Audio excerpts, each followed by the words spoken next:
সভার সম্মানিত সভাপতি, বারবার নির্যাতিত কারাবরণকারী নেতা, আমাদের ফকিরহাট উপজেলা স্বেচ্ছাসেবক দলের আহ্বায়ক, বর্তমান সভাপতি কাজী মঈনুদ্দিন মেরু ও ভারপ্রাপ্ত সদস্য সচিব ইকবাল হোসেন, যুগ্ম আহ্বায়ক শরীফ হাসান, আমার বন্ধুবর যুগ্ম আহ্বায়ক রাজনীর এবং আমার শ্রদ্ধেয় ছোট ভাই ও অনেকে আছেন স্বেচ্ছাসেবক দলের যুগ্ম আহ্বায়ক সদস্য সচিব, সবাইকে আমার পক্ষ থেকে রক্তিম রামগুলার শুভেচ্ছা ও অভিনন্দন।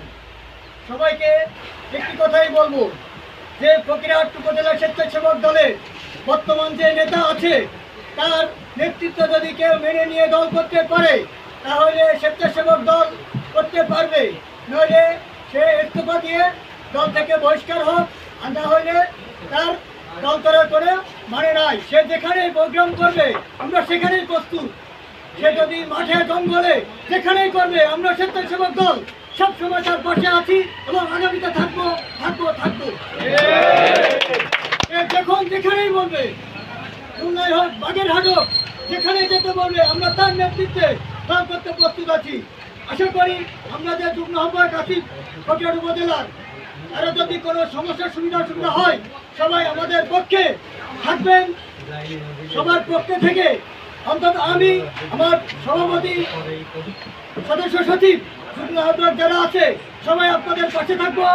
আর কোনো সমস্যায় যদি আপনারা পড়েন আমাদের বলবেন, যদি আপনাদের সেই সমস্যার সমাধান না করতে পারেন তখন আমাদের বলবেন যে আপনারা আমাদের এই ওয়াদা করেছিলেন, আপনারা পারলেন না কেন, আপনাদের দরকারে আমরা আপনাদের পাশে থাকবো। আর আমি আমার সভাপতিকে এটুকু বলতে চাই যে 8টি ইউনিয়নের যে কমিটি আছে সবাই ইনঅ্যাক্টিভ, কিছু আছে যুগ্ম আহ্বায়ক অ্যাক্টিভ আছে।